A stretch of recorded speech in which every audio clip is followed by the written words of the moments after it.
Good morning, and welcome to the opening parallel sessions at the 11th cycle of the Dubai International Project Management Forum, held under the patronage of His Highness Sheikh Hamdan bin Mohammed bin Rashid Al Maktoum, Crown Prince of Dubai and the Chairman of the Dubai Executive Council.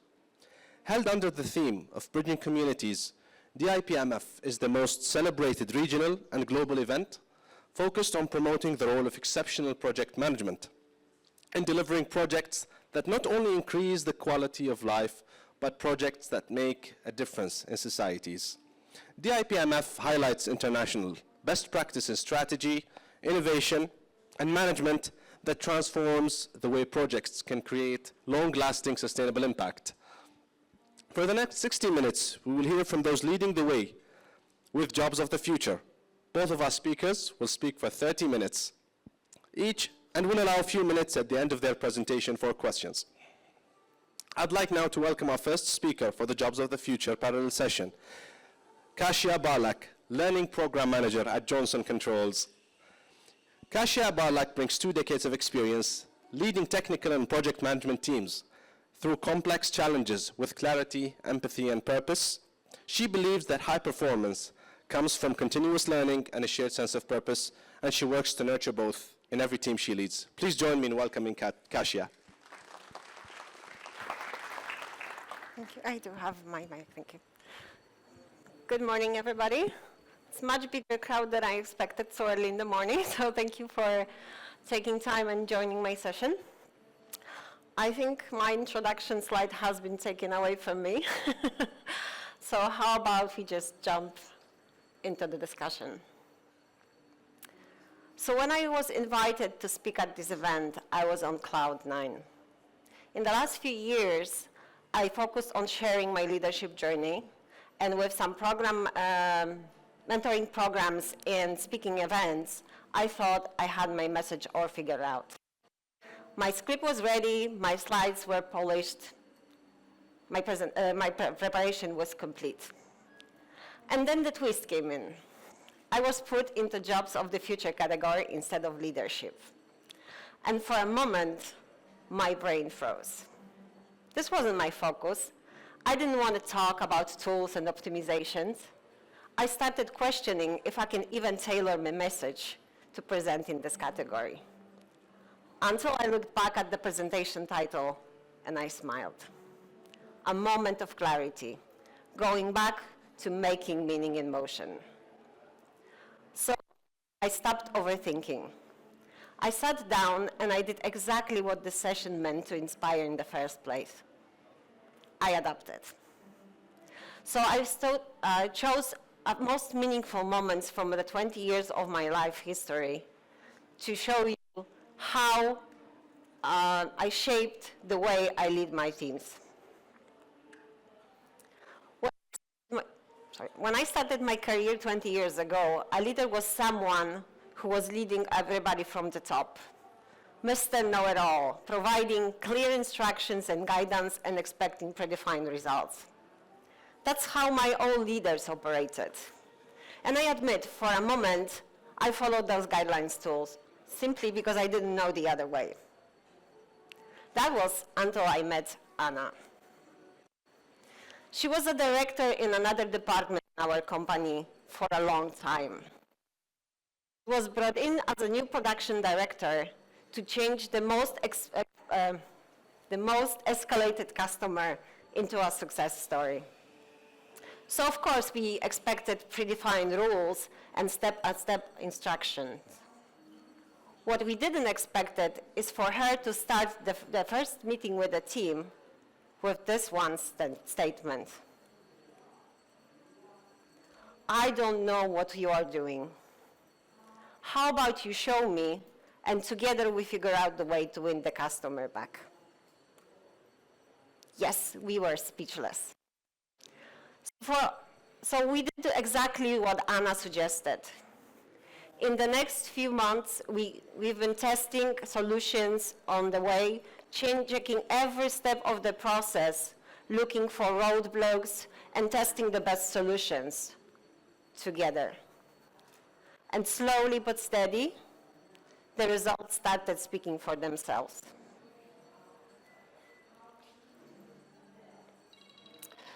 But winning the customer trust back wasn't the biggest achievement.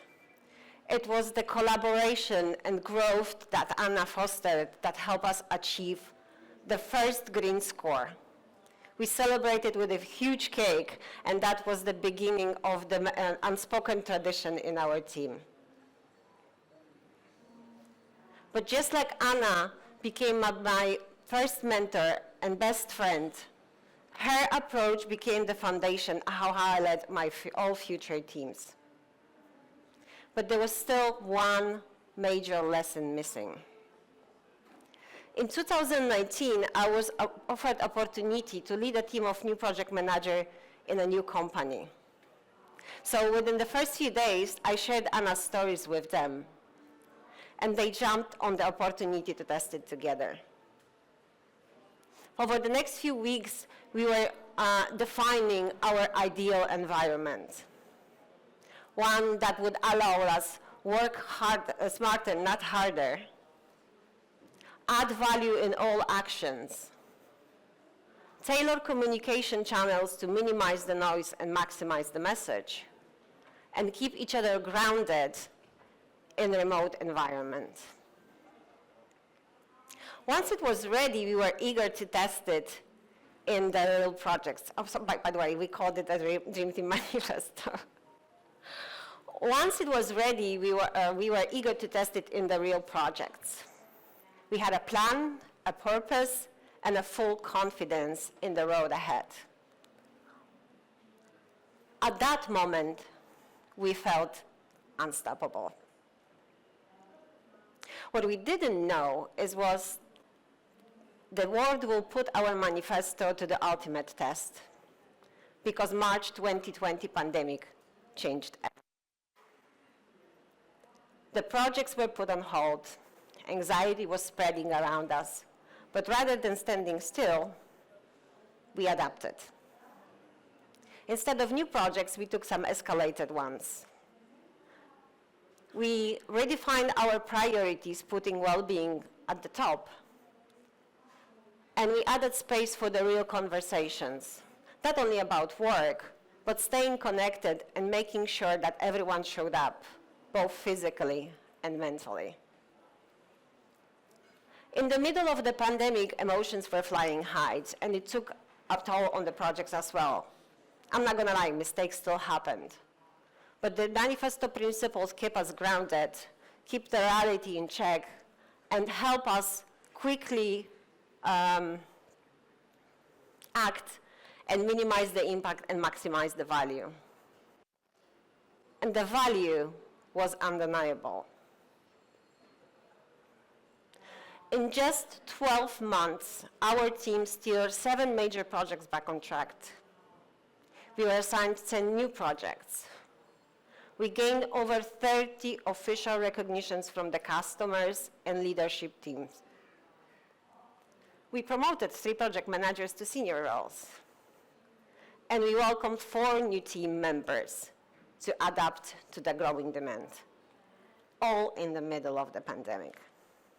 Those values were not just numbers. They were proof that adaptation, trust, and collaboration scale. They showed us that even in the most uncertain times, teams can still thrive when they are guided by the shared principles. So what if you ask me, what is the best way to lead the remote teams? Well, I can tell you there is no best one. Chasing perfect processes and perfect solution often means that we are missing the most important asset we have, people. Each team has a unique set of circumstances and resources. What matters the most is how we, as leaders, guide people through change and adapt the environment to bring out their best qualities.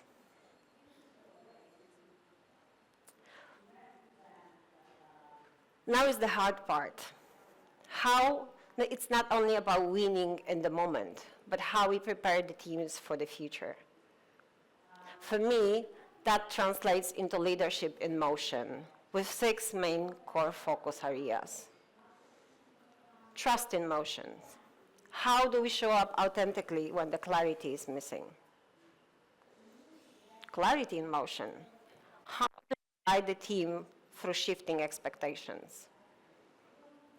Connection in motions. Building culture across the distance. Empowered in motion. How do we enable growth in the constant change? Communication in motion. How do we flex styles to meet various needs? And learning in motion. How do we focus on lessons and improvement instead of blame? It's about leading in motion, creating the teams that can thrive today and are ready for tomorrow. One of the most important lessons Anna taught me was not only to recognize the value or adapt to a change, but also the importance of passing this to others, so they can pay it forward and help other people create the teams that can thrive in the today, but are also ready for the challenges we cannot yet imagine. Thank you. Oh, I told you I'm going to be fast. I'm happy to answer some questions. Yeah. Thank you, Kasia. We'll come towards the end. Yeah, okay. Thank you. Thank you so much. Thank you, Kasia. We will now move on to our final session of the Jobs of the Future, parallel session, and head on to the opening day of the Dubai International Project Management Forum. Andy Crow is the CEO and founder of VelociTeach, as well as the author of Alpha Project Managers, What the Top 2% Know that everyone else does not. VelociTeach was recognized as PMI's Education Provider of the Year and has been chosen as one of the top 100 small businesses in the US by the US Chamber of Commerce. Welcoming Andy to the stage.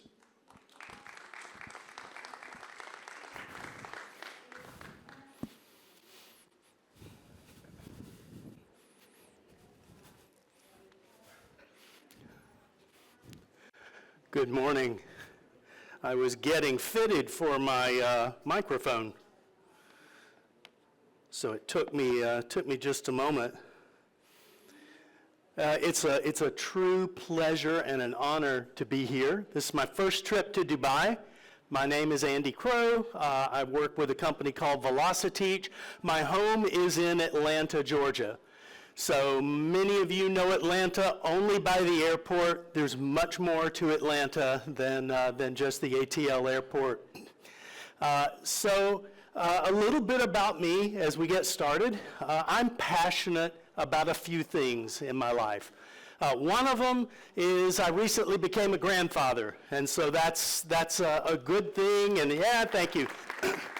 That definitely, it's interesting as you age and you progress through certain milestones and certain events happen to you, certain events you do yourself, but then other ones happen without any real input from you. And this was one, and I found out now I'm going to have another grandchild, and so it's a very interesting and exciting time. I'm also passionate about woodworking. I'm not that talented at woodworking, but I love to do woodworking projects. So it's something that is a hobby of mine whenever I can find the time. I'm very passionate about blue water sailing. So not that long ago, my wife and I decided to take a sabbatical and to transport our lives and move onto a sailboat. And we did. We kept our home and let our child live in it, but we moved onto a sailboat and we took off and began sailing around the eastern coast of the United States, around the Caribbean, all the way down close to Venezuela. And we ended up sailing over 25,000 miles during that time, over 20,000 miles, excuse me, about 30,000 kilometers. And you learn to apply a lot of lessons in project management. Project management can be a very intellectual process and a very heady process, but when you're facing storms and you're facing real issues and real dangers, and things break on a sailboat. I don't know if you have experience with that, but things are constantly breaking and needing fixing. So we got a real master class in some of the project management. And finally, I would say I'm very passionate about project management. I care about the way things get done, really at least as much as the outcome itself. I care about the process. I'm a big believer that superior processes applied properly and consistently over time will yield superior results. And this is something that gets overlooked a lot of times. A lot of times in project management, we tend to focus on sort of team building to the point of what I call heroic effort. And then everybody comes together and gives a big push at the end, and a miracle occurs toward the end of the project, and maybe there's a better way to think about it. So today I want to talk about some of the trends in project management that we're facing, and just talk about what we're seeing in the world. Now, there is a lot of anxiety these days. If you measure the anxiety in an index, the index is trending up, and people are very nervous. One of the things that we talk about a lot, and one of the things we're going to hear a lot about at the conference, is artificial intelligence. And there's a lot of questions about, what does this do for our team? What does this do for us? What does this do for our job? So I want to talk a little bit about that, and I want to start off with some good news. With all the fear in the future, project management itself as a profession is not getting automated away anytime soon. Our jobs are safe. Our jobs are safe for good reason, and I want to explore that a little bit with you. You can't consume any media today without it talking about how artificial intelligence is replacing white-collar jobs. And I want to suggest that this might be overrated for us, might be a little bit exaggerated. Our value proposition is still unchanged. It's still key in business, and the value proposition always catches up. People will try and tell you things are different in the era of AI. And there are some differences, but the fundamental value proposition we bring is the same. Now, we're famously bad at predicting the future. We being people, not you, not me, but people have a hard time predicting the future. And so I want to look at a few examples of how people have looked forward at the future and maybe gotten at some humorous results. Yogi Berra made a famous quote, "Making predictions is hard, especially about the future," right? So this was from my childhood. This was a flying car predicted. This was in 1967. I was a whopping 1 year old at that time, but this stuck with my generation. My generation has been waiting for their flying car, and even today, you still have news stories come up that the flying car is going to be released this year, and it's not here. And so a common refrain, a common complaint from people in my generation and in my part of the world is, where's my flying car? It's sort of a joke, right? This is what we were promised. We were told that we were going to have some solution, and then as a child, and I was an impatient child, the thought of being able to deploy some helicopter mode and soar over all of the traffic and get where I was going much more directly and much easier had a tremendous appeal. This is one that came from a contest 100 years ago, actually 1925, so 101 years ago, but it was asking people what they thought the world was going to look like in the year 2000. And so they asked people to do this. This one won the competition, and this is showing people fancifully walking along, supported by balloons, able to take a casual stroll over water. And I'd say they missed that pretty soundly, if you ask me. Nice thought and very fanciful, but no, the future looked very little like that. And they couldn't have foreseen jet skis and some of the power equipment. And then this one actually got closer than many. This is one from a few years later where people were predicting sort of how food trucks, if you will, were going to come into being, that mobile kitchens would be there and they would be able to deliver food freshly prepared. And that actually got closer than a lot. The point is, it is very difficult to see into the future. There's a rule we talk about that is the 2-10 rule. And the 2-10 rule says this: it is really, we tend to overestimate the change that's going to happen in 2 years. We tend to think 2 years is going to be a lot different. We tend to underestimate the change that's going to happen over 10 years. So it's actually problematic either way. Either way you go, this is a problem. Now, recently, overestimating and underestimating can be equally dangerous. So recently, there has been all this talk. AI is old business now. We know that AI is out there. We've all probably used it. We've messed with it. We've tried different things with it. We've explored it. But now the new term is AGI. Have you heard of that? And AGI is artificial general intelligence. It's what some scientists call the singularity. And the singularity is supposed to come, and this is the point where AI becomes smarter than the rest of us, and really smarter than all of us. And that's sort of the scary part. It's not that it's smarter than one. You can find right now, I love to play chess, but you can definitely find a chess program online that can beat me in very few moves, right? So AI and computer intelligence definitely has some advantages over us already. But AGI is this complete singularity that's supposed to take over everything. Okay. So as we talk about how difficult it is, the point is it's very challenging to predict the future. It's challenging to look ahead.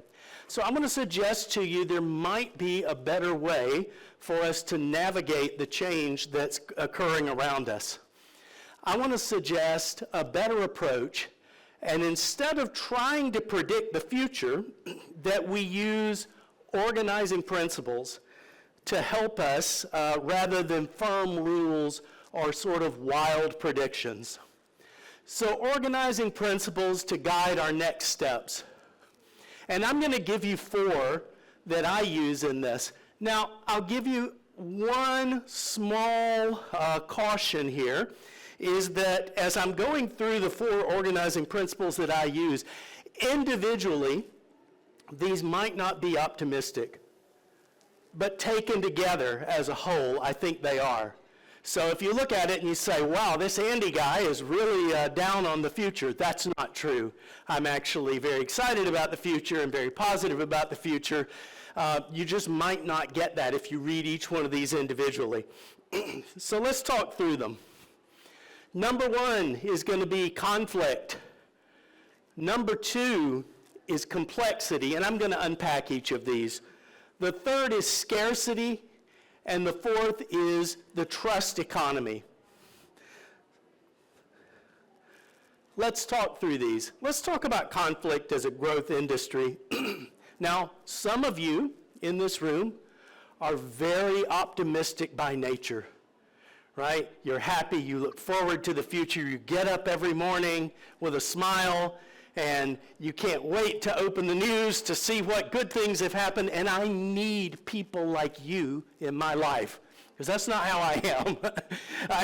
I tend to watch for risk events, and I tend to think about sort of the downside of these events, and I'm not a negative person, but I am very risk aware.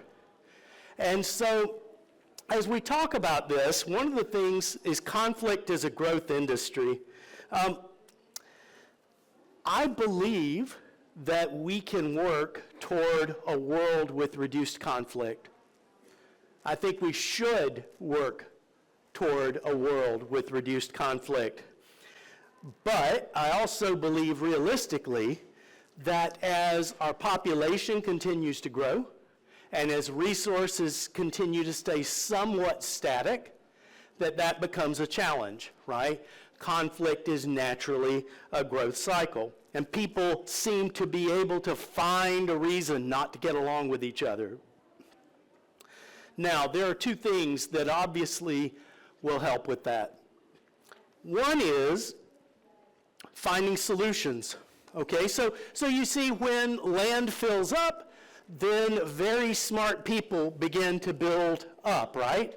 They don't just sprawl out anymore, they go up, and you can see that in this amazing city. You can see how things are growing, things are developing, things are moving up. So solutions is certainly one of these. And the other is conflict resolution. Now, good news. Okay, let's go back to why we're here. We're project managers. This is what we do.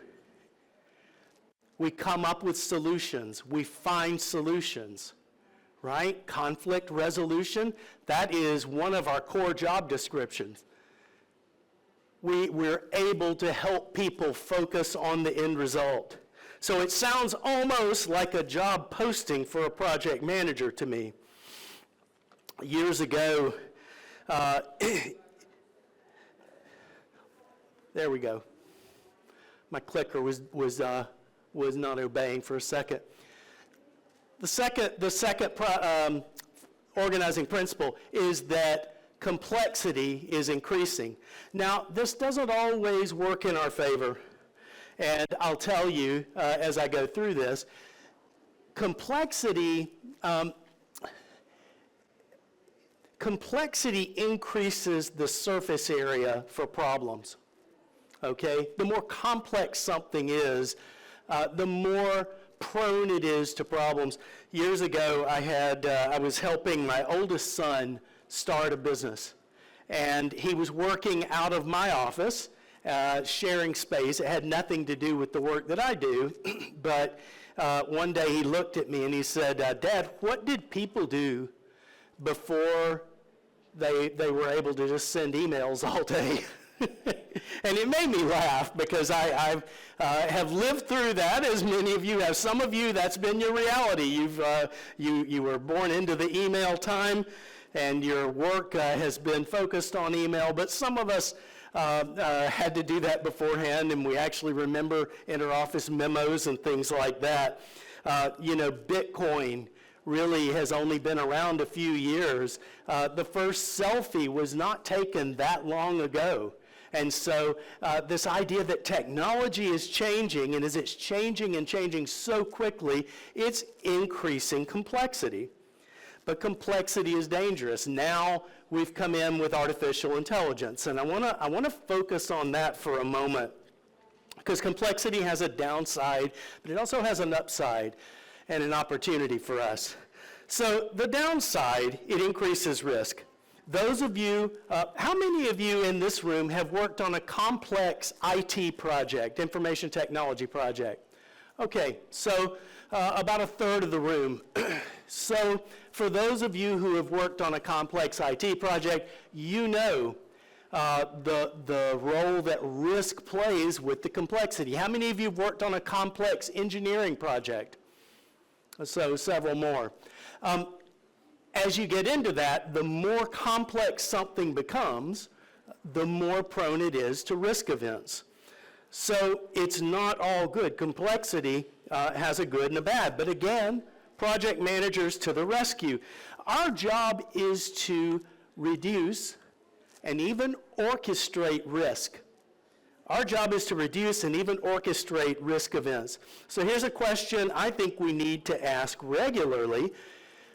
Is technology and is the world around you making things simpler or more complex? Let's talk about specifically AI again. Let's come back to AI. I have a good friend who is a professor. He teaches accounting. at a university level, and he has to hire an outside firm to review students' assignments to see if AI was used, right? And what he's finding is that AI is used all the time on assignments, that students are making use of it nearly constantly. So in his case, is that making things simpler or more complex? Well, it's making his life more complex, and believe it or not, it's also making it more complex for the students. Now, I have another friend who is a judge, and she reads briefs submitted by lawyers, and these briefs sometimes are written by AI. And she had one not long ago, and they even left the prompts in when they copied and pasted. That's how, I mean, I bet it's easy to do. And she had to admonish them from the bench and tell them that's not allowed in her court, et cetera. So is it making her job easier or more complex? Well, her job it's making quite a bit more complex. So this is another problem that we have. Complexity increases risk. Project manager's job is to orchestrate this complexity, and ultimately it's our job to make the complex simple. We have to reduce it. We have to tame it. The third organizing principle is, well, I'm still on complexity. There we go. Don't fear AI, fear too much complexity. So the third is that scarcity is always going to be a reality for us. Now, this is one of the things that that's interesting with AGI, artificial general intelligence, because the prediction is that it's going to be so good and so efficient that it's going to eliminate scarcity, and I disagree with this. So there's been quite a lot stated about this. Scarcity is a moving target, and there is always going to be a most scarce resource. So let's go back to the 2-10 principle we talked about earlier. People expect AI to transform our jobs within the next couple of years. Some have much greater expectations within the next couple of years. I don't think that's the real risk. I think AI might change some of this. So scarcity becomes the moving target. Projects, what do they require? They require vision. They require leadership. They require talent. They require resources. They require funds. They require time. They require all of these things. And then they require what we have to create, some ability to set a vision and to build consensus around that vision and to motivate and inspire people to achieve that. So there's actually a lot at work here. One of those things is always going to be a scarcity in your project. It's always going to be the constraining factor. And so what I think may well happen is that AI may change the equation some, and that maybe, okay, let's use our imaginations and say that AI is able to make things far more efficient and far cheaper. Well, okay, then maybe funding won't be the constraint. Maybe that won't be the scarcity, but you're always going to have something. It might be the talent, it might be the leadership, it might be consensus, whatever it is, it might be time, but there's always going to be some scarcity there, always going to be some constraint. There's a famous game called Whack-A-Mole. Has that made it to Dubai? I'm assuming everybody's played Whack-A-Mole, and Whack-A-Mole, when you knock one down, one of the pests down, another one pops up somewhere else. And so this is a very common thing. That's what we're going to be dealing with. So will AI change it? AI has just introduced this game into our jobs, right? That's what's going to happen. It's just going to change the scarcity and the constraints. Finally, the trust economy. So I believe the voluntary economy is always going to be built on trust. I had a funny experience recently with AI that I'll tell you. And I was doing something I probably should have hired a qualified electrician, but I'm known for tackling projects that maybe I shouldn't. And I decided to install a new outlet myself. And this outlet's what we call a ground fault outlet. It's one that is used in wet environments, and so that if something goes wrong, hopefully you won't get electrocuted. And so I was installing this outlet, and there was a piece of tape, and you may have to use your imagination here. There's a piece of tape covering some of the terminals so that I couldn't read which color wire went to which terminal. And so I studied it for a minute, and I know a way to resolve this, but I looked and actually found that it wasn't that the tape was obscuring all of the words, it was that the tape was obscuring the English. And so there was a word blanc, B-L-A-N-C, under one of them. Now, I had an idea, pretty good idea, that blanc, because I speak Spanish, so blanco would mean what? Yeah, it means white, right. And so this is the white wire, right? The white wire would go to this terminal. It was just probably covering up the English. But I thought, this is an interesting problem. And you know, I'm dealing with some high stakes things, so I put it into Google. And I described the problem I was having. And I said, the terminal has the word blanc. Which wire, which color wire do I connect to this terminal? And Google's AI spit back and said, what you're seeing is a typo. It's not B-L-A-N-C, it should say B-L-A-C-K, black. Connect the black wire, which would have been an absolute fire starter right there. Complete opposite of the way it was supposed to be wired. Which brings us back to a question. How much do you trust AI? How much do you trust it? How much do you trust? How many of you have ever gotten a wrong answer from AI in search? Okay. And so do you trust it? Maybe some, but how much? Do you trust it with your career? No. Do you trust it with your project? Probably not. Will that day come? Maybe. How much does your enterprise, how much does your organization trust it? It's an interesting point.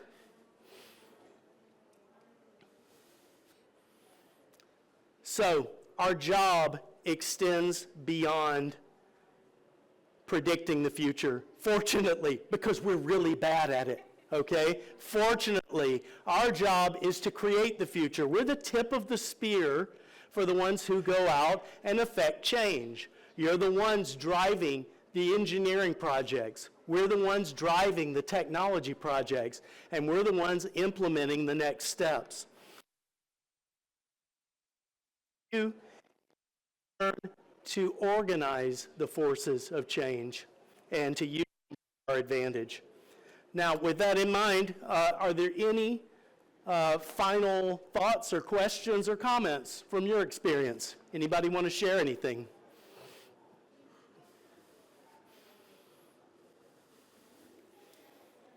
Okay. It's been a true honor to be with you this morning. Thank you for your time and attention. Thank you for the invitation to Dubai.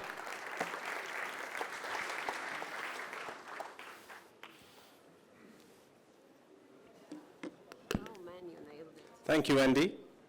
Thanks to all of you, our attendees, for your attention. I do hope that you have found those sessions to be interesting. And given that we have more time, we'd like to request our speakers again on stage to take questions, if any. So we'd like to invite Ms. Kasia and Mr. Andy to the stage. Thank you. I'm coming. Please don't be shy.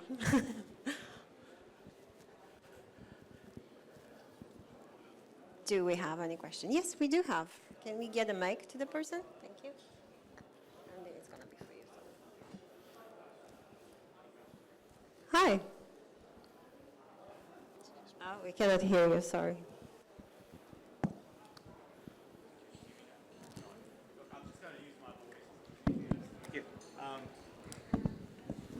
Hi, you talked about leadership in motion, which is very interesting concept. I liked it very much, so thank you so much for highlighting this. Could you please just give us some practical examples about leadership in motion, and what is motion in your perspective?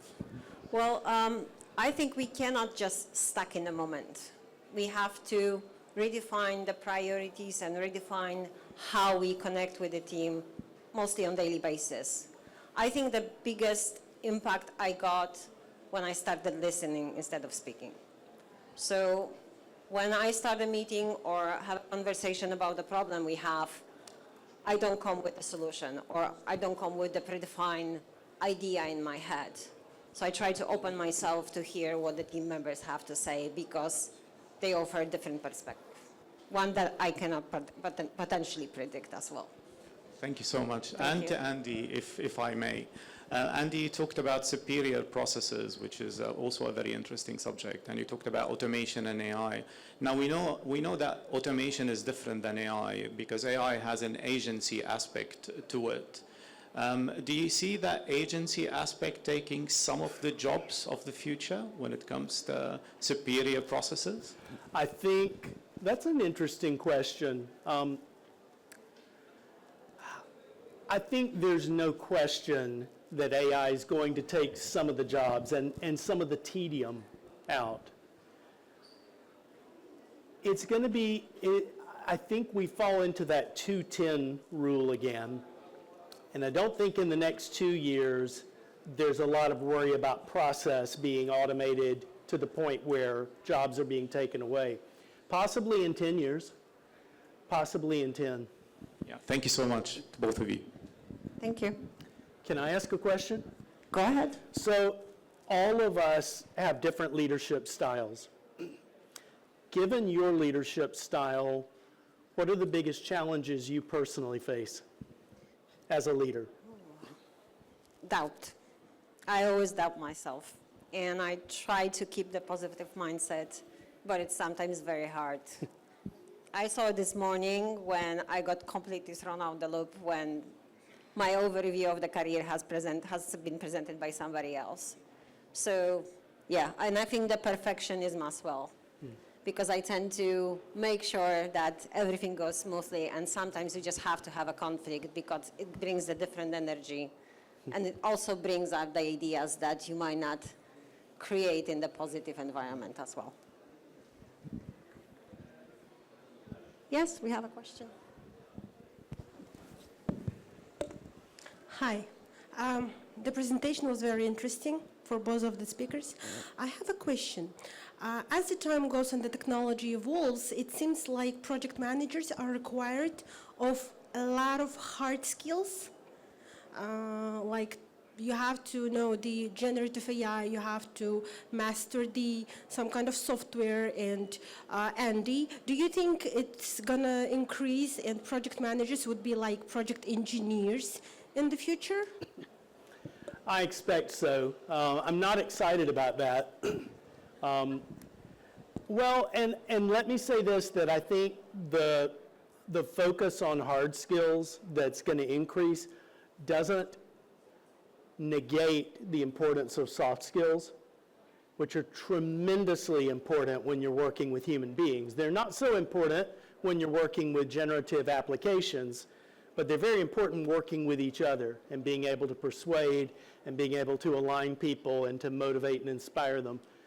I'm finding myself that I'm very challenged to make the turn towards some of the new tools and to even know what new tools are available and the right ones to focus all of my attention on. It's very challenging. So yes, I see that challenge increasing, the complexity increasing. We have a few more questions. Good morning. I think something that hit at the end was the fact that we're having to not predict the future, but create jobs of the future. One big concern is the ethics behind it, because as project managers, we can probably make anything happen, but not everything that could happen maybe should happen. So at what point do ethics come into play, where who's the deciding factor of what jobs should be made? Because the larger voice may carry it and may have their own sort of ulterior motives versus, you know, the good of humanity, good of the mass. That's an easy one. You should answer. I think we should never stop question things, you know? And I think in the history was showing us that there was changes in the jobs as well. And it's how we adapt to those changes and don't stop questioning them. But I think that's the question directed to you, by the way. Yeah, it is interesting because right now, well, okay, 2 years ago, the world's richest man suggested that we stop all artificial general intelligence, all the AGI work, and pause to ask the question, should we be doing this? And now he said he believes he's going to have this by the end of 2026. You can do what you like with that prediction. It may be accurate, it may not. But it's a great question that the ethics come in. Should we be doing this? It's a fantastic question. And then what things do you turn over? What decisions, what authority do you turn over? It's a very, very worthwhile asking. It's a good point.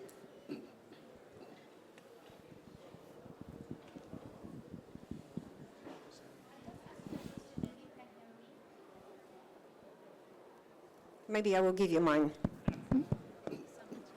Thank you so much for the informative session. I'd just like to highlight a point. We all know what has happened earlier for BlackBerry and Nokia when they came for when the advent of the new technology came and the touch screen and everything, and they didn't change immediately to that one. We all know the story and what has happened. What do you foresee with the coming of AI to those companies who do not really take it immediately and, you know, adapt to it as soon as possible in the coming 2 years, taking your 2 to 10 theory into account? Thanks.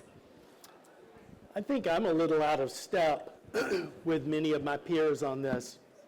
Had lunch with a colleague about 8 weeks ago who gave me the speech that if you don't fully embrace AI right now, you're going to be left behind. I'm not so sure. I'm not so sure. There's a lot of headwinds for AI, a lot of issues with deployment, with data center development. Now, a lot of smart people are putting a lot of energy and a lot of creativity into that. And so it's an exciting time. But that was the point that I was making at the beginning, is it is really difficult to see the future. It's really difficult to know. I don't think a future where AI runs the show is very engaging to me. That's my own take. It's hard not to agree because I just recently watched a program about how artificial intelligence, how people are creating relationship with ChatGPT, for example.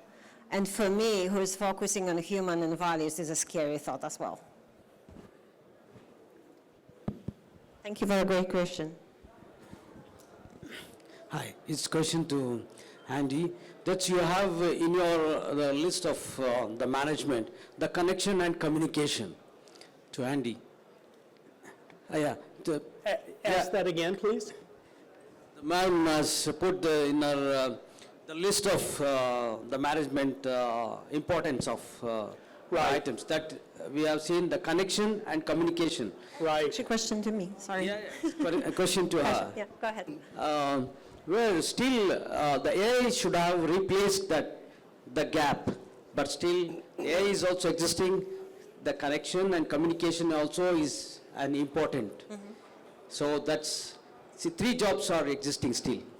I mean, my experience with leadership was quite traumatic for the first few years because majority of my leaders were not the people who were taught how to be the leaders, but they were actually people who were good at their job and got promoted to lead the teams. That was my first leadership experience as well, and to be honest, I failed because I left the job at the time.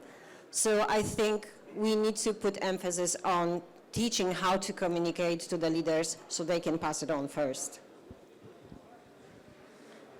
Andy, right over there in the back. And this question is for Andy. Great presentation, by the way. Thank you. I really like the fact that you're emphasizing this theme about planning is very difficult and looking into the future. Would you agree that if we can't plan the future, making the future is one alternative? And to that extent, what's the time duration that we're good at based on your experience?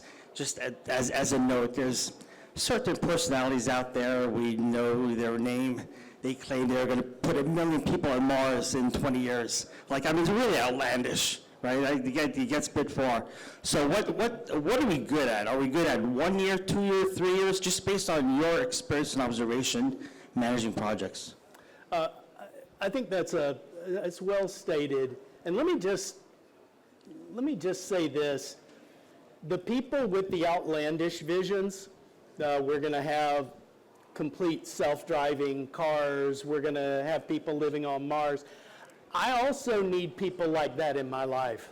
I need, we talk about at my job, BHAGs, big, hairy, audacious goals.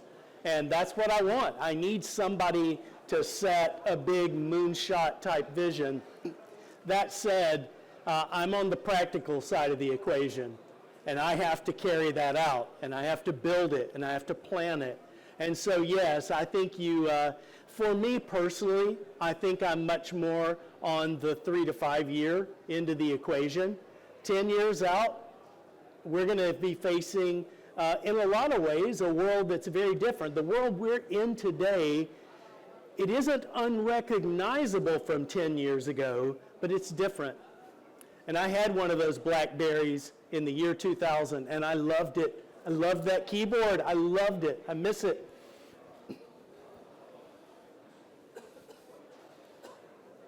Okay, we have one more.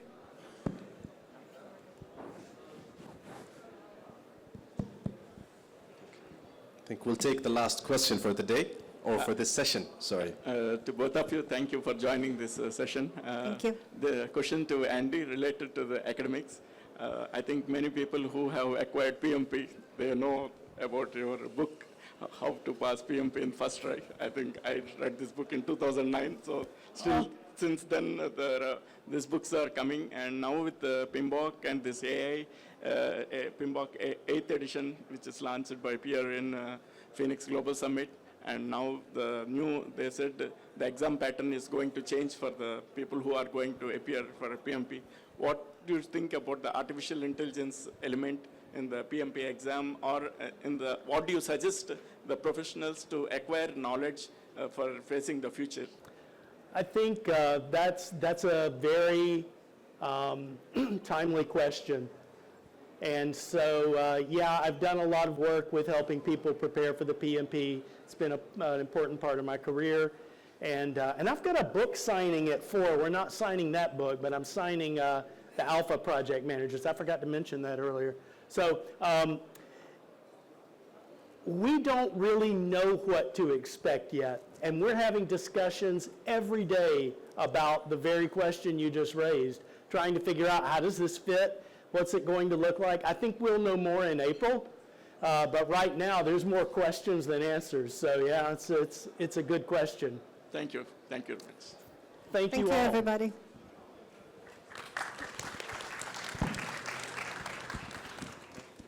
Thank you, everyone. And a big thank you to our speakers today, Mr. Andy and Ms. Kasia. With this, we conclude our session, but please time your clocks for the main session at 10 a.m. in about 30 minutes in the main hall. Thank you.